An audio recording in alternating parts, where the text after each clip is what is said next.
Welcome back, AP. Welcome back to it. Welcome back to your flipped classroom, and the first one that I've been able to introduce without going because my voice is starting to get a little bit better. But anyway, welcome back to your flipped classroom. Welcome back from Mardi Gras break. Just in general, welcome back. I had an absolute blast with y'all this morning, and I don't know why. Like, it was such a good way to start out my coming back from break. It was so much fun to sit and talk with y'all and stuff like that, and to review all those really big key concepts that we talked about from that last flip, where we were discussing the revolutions of 1848, right? Which is not the most riveting stuff on the planet, but it's still very important, all right? So, like, you have to understand that the revolutions of 1848 are like a boiling point moment, right? Literally everything's about to boil over, and literally things are going to spill literally into the streets, and barricades will be erected, and people are going to begin to demand more rights, okay? The French Revolution has happened. It has inspired people from other countries to demand things like constitutions, to demand things like free market capitalism, to demand things like suffrage for their people and the ideas of voting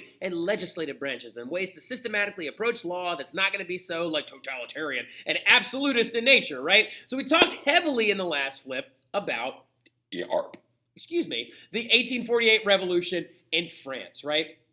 Now, a thing we didn't really go over in class, and I'm going to go over in the next warm-up and stuff like that, is these like workhouse things, right? We're going to talk about that a little bit more. We're going to talk about how back in Paris they created these workhouses, a lot like English poorhouses and stuff like that, where people could come and get a job, and what happened was that the workhouses in France were overwhelmed. They were actually put forward by people like Louis Blanc and stuff like that, and since they were overwhelmed, they were dissolved because the middle class was like, these don't work, and they freaked out, and then the socialists, after the workhouses dissolved, spilled into the streets demanding for them to come back. And that's when the middle class then sided with the conservatives and then shot everybody in the street in the June days. 10,000 people would be injured. Shout out Arabella Hebert for really killing it today, by the way. Shout out big time Hebert. Really, really crushed it. I was very impressed. Now, the big thing about it, though, in general, when we're looking at it as well, you got to understand, okay, that that's going to go sideways, and a conservative president would be brought into power, none other than Louis Napoleon, right? Napoleon's nephew. Now, a similar thing happened in Austria, right? We talked about this a little bit in Austria. We talked about how basically the successful reforms in France are going to inspire revolutions in other places, and there's 17 different ones. So we're picking like 2 other ones to talk about.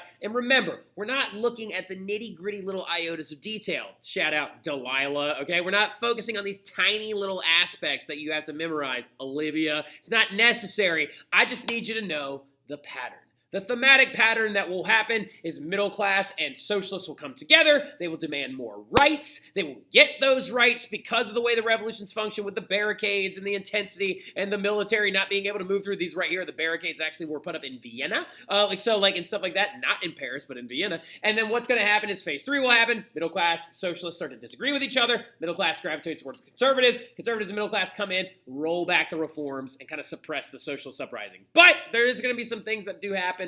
A lot of these countries will keep some of their legislative bodies. They will keep elements of a constitution. They'll keep democratic reforms in a little bit. And the big thing is suffrage will end permanently, which is a really, really big moment in 1848. Now, the one that we talked about in the Austrian Empire, though, was the fact that Austria is just a huge mess, right? It's a massive mess because all these different people want autonomy. The Hungarians are like, we're tired of living here in your like culture with your stuff and your rulership. We want our own thing, and then the Austrians are going to have to try and suppress that and stuff like that. But then what's going to happen, though, is when the conservatives hesitate to actually put down autonomy, suffrage, and rights being demanded mostly by liberal university students, the students would be spill into the streets and begin to demand these rights. Build those barricades, demand that demand that there be uniform reforms all over the entire government for the people to have rights and suffrage and moments and movements. Now, main thing to keep in mind, though, is most of these students are middle-class liberals, right? Remember, like education is expensive, all right? So most of them are going to be middle-class liberals. They're not working-class civilians. But what they are going to do is they're going to use the working-class civilians to try and garner a little bit more attention, help recruit these barricades, create these barricades, and they're going to spill into the streets and demand all this stuff. Now, when this is going to happen is Metternich, of course, is going to flee because he's an idiot and none of his ideas really works. And of course, the age of Metternich, that era of peace, was really just a band-aid, just a cover-up of all the problems that were going on underneath. When you peel back the age of Metternich band-aid, there's a massive infection underneath there, and it's like it's bacteria infection like constitutions and liberal reform, and he was unable to stop it. So he just cuts the arm off and runs away to England, right? Now, phase 3 in Austria, though, does come down, okay? Because mostly due to the fact that people don't agree. Now, the weird thing about it is nationalists were the ones that kind of really kicked up the problems with all this stuff going on in Austria. A lot of these different subcultures and groups like Croatians and Serbians and Bosnians are going to start demanding not liberal reforms of the government, but they want autonomy. They want self-determined countries. Remember, self-determination, very important word that's going to come up on the AP test, and it's also going to be important because it's going to help you answer a multiple choice question. I swear on everything holy, okay? So they want to self-determine, and they want to actually have countries of their own and governments of their own, and they don't want to be a part of a large empire anymore. Well, the Austrians are not about to allow that, and also the middle class is just like, whoa, whoa, whoa, whoa, we're trying to get y'all more rights, not let you run off on your own. And so the thing about it is then also serfs and a lot of the socialists are going to stop caring after the abolishment of debts and land like servitude and stuff like that. And when they leave, they're going to just kind of go off and not really care about it as much anymore. And then so the other big thing about it is when elections do happen, the problem is that a lot of serfs and a lot of like the working class, they voted a lot of conservatives into office, again, because of name recognition, right? They're like, oh, that's that rich guy that lives like down the road. He seemed kind of nice. Vote for him. You're not going to vote for a man you never heard of, which is a bunch of these people, these different liberals and stuff like that. So the revolution of 1848 and its movements kind of stall out in Austria. And what happens is a new king is brought in because the old one abdicates. I think it's Ferdinand II. But that guy abdicates, and a young, aggressive, arrogant Franz Joseph comes in, right? And Franz Joseph, who is one of the Habsburg lineage and stuff like that, who gets married to this woman named Cece and stuff like that. Her name is actually Cecilia or Elizabeth, and she is actually gorgeous, and she gets stabbed to death by an Italian with a file, but that's a story for later and stuff like that. But what's going to end up happening is Franz Joseph armies are going to come down like through Vienna. It's going to crush these revolts with the middle classes in aid because they realize the middle class is like, man, these socialists and nationalists are asking for a little too much, right? And the other big thing he's going to do as well is he's going to call of his Holy Alliance brethren, the Russians. And Nicholas I sends in a large army to crush the Hungarian revolts as well, and the reforms will be rolled back. So conservatism gets a win, a big win in 1848 in Austria, because as you can see, the phase 3 happens, conservatives roll in with the power of the middle class at their side, and they roll back all those reforms, right? So now another one, though, that happened is the one in Prussia, all right? So the Prussian one is a little bit different.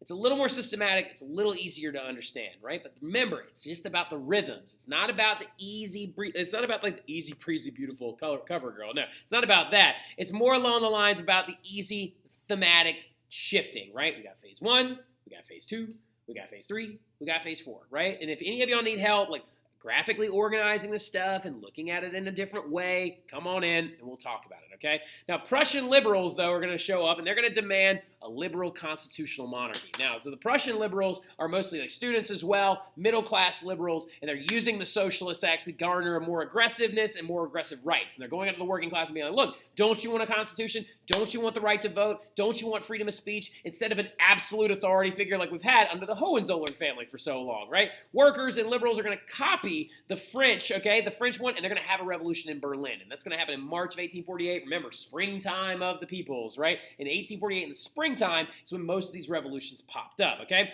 Now, the leader of Prussia at the time was this guy named Frederick William IV, all right? Or Frederick Wilhelm IV, who is a Hohenzollern still, all right? Shout out, Stella. I know you're a big Prussian fan. I know you know the Hohenzollerns very, very well. And he caved. He actually caved under the pressure and under the people like creating these barricades in the streets and stuff like that. And he created a new legislative body. He was like, fine, fine, fine. I'll do a constitutional monarchy. I'll give you a document that says whatever you wanted to, and I'll give you this legislative branch that you were asking for so harshly, right? And they created it, and it's this thing known as the Frankfurt Parliament, right? Frankfurt being a city in modern-day Germany, and at the time, Prussia. Now, the big thing that happens at the first meetings of the Frankfurt Parliament is they do try to pass some different laws about giving people more rights and freedoms and things like that. But a thing that becomes very present in the very first meetings of the Prussian Frankfurt Parliament is they got one thing on their mind: to unify the German people into a country, okay? Now, this is a really interesting one because nationalists and middle-class people are linking up together in this early revolutionary form in the revolutionary state under Prussia, right? And they got this one idea. They're like, Prussians speak German. People from Königsberg speak German. People from Dusseldorf speak German. People from Munich, or München is what they call it in German, they speak German, and they are German people as well. Why are we spread out? Ruled by like small principalities and ruled over by little landowners. We should be one united country. And then we should call ourselves a German state, right? And they want to do this. And the biggest thing they couldn't agree on is like, do we bring Austria into this or not? Remember that really, really quick. Underneath that, just put Austria. Question mark. What do we do with them? Do they come in? I don't know. Now, the biggest thing about it, though, when we're looking at it, is that's happening at this Frankfurt Parliament. Well, what happens, though, is a small war breaks out in one of those German territories, and Frederick William uses this as his opportunity, right? He dissolves the parliament based on, an emergency need, and he rushes in a very large army with Austrian, support at their side. He rewrites a new constitution with no unification involved whatsoever, because he says, I refuse to take your garbage crown from the gutter, right? He was like, the gutter crown that you want to give me is one that is actually more constitutionally backed. You want this unified German state. You want me to be a lesser monarch in this whole grandiose idea, so screw you, I don't want it, right? And he said, I will not take your crown from the gutter, right? And so he rushes the army in, and he rolls back the reforms, right? And this right here is Frederick William holding his gutter crown, right? He's just like, oh, I don't want it. So as you can see, similar idea. But the big thing about the Prussian one that's a little bit different is the phase 3 is a little bit more subtle, right? And also you have to remember the big idea has been starting to pop up of a unified German state, okay? So that right there is the end of the revolutions of 1848. And now what we're going to be getting started with instead is going to be what's going on in Britain during this time, right? We're going to start talking about a little bit what's happening in cities during this time, what's going on in the rest of the continent, and what's going to happen in the wake of 1848, okay? After 1848 goes down, our systemic and different change is going to happen that are going to forever progress European history forward. And the answer is a big fat. So now we're moving into the ideas of Europe in the back half of the 1800s, right? 1848 to 1900, what are we looking at here? That's going to be the section of this notes, right? If we can get some World War I in there, we'll get some World War I in there, but remember, we're not that worried about it because we're not going to sprint, okay? We're mostly just getting to the ideas right now of what's going on for regular people in all of these cities and stuff like that. And the place that we always got to focus on is what's going down in Great Britain, right? What's going on in Great Britain, which was the home of the Industrial Revolution first. It was the home of the major reforms first. It was the home of the Peterloo Massacre and the Corn Laws and the Reform Bill of 1832 and blah, blah, blah, and the Six Acts and all that stuff going down. And they got that Whig and Tory government that's in there trying to make a sense of what's going on in all their cities, right? So looking at this understanding, we need to be able to talk about what is life like in these growing cities, especially using Britain as an example, okay? So industry and the growth of cities is happening in Britain more than anywhere else. And remember, a lot of that is due to the fact that where did the Industrial Revolution start first?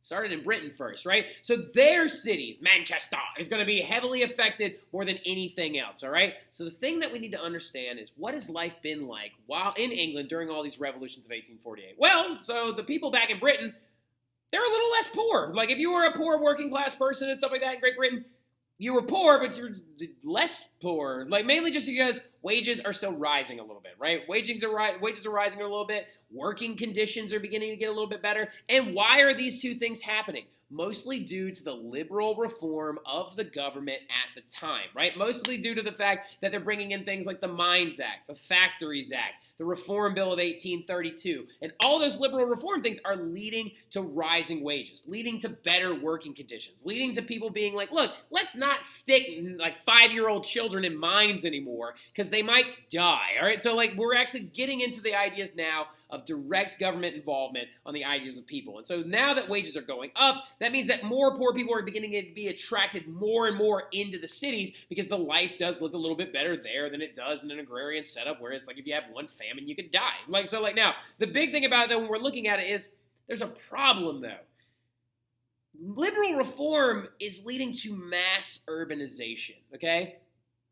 Urbanization is getting much, much more intense as time is going on, because as the British people are beginning to gravitate from rural agrarian environments and moving into places like Birmingham, moving into places like Bristol, moving into cities like Manchester, moving into London. All of these places are boroughs outside of London as well.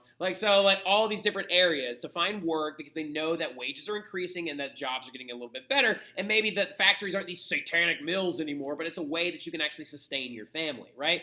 The thing about it is, though, is there's not very much difference between a city in the Middle Ages in the late 1800s and then an industrial one at this point. Cities are getting really overcrowded, right? And they still lack basic necessity things that people need in urban environments, right? There are no parks in these cities, right, where people can just relax and chill out. There are no open areas to allow for people to go and listen to a speaker or actually sit and relax or actually kind of get some type of respite. There are smog, smog-choked, pollution-filled, write that down, pollution-filled cities in Great Britain, right? They're disgusting, right? They're nasty. You're like dumping like waste products and also industrial waste products into the Thames River. There's literally expressions that said that fish died in the Thames River and that people could die if you swam in that river because it was so polluted and disgusting. And also, most people in these cities lived in this stuff known as back-to-back housing, right? So basically, tenants and like construction workers and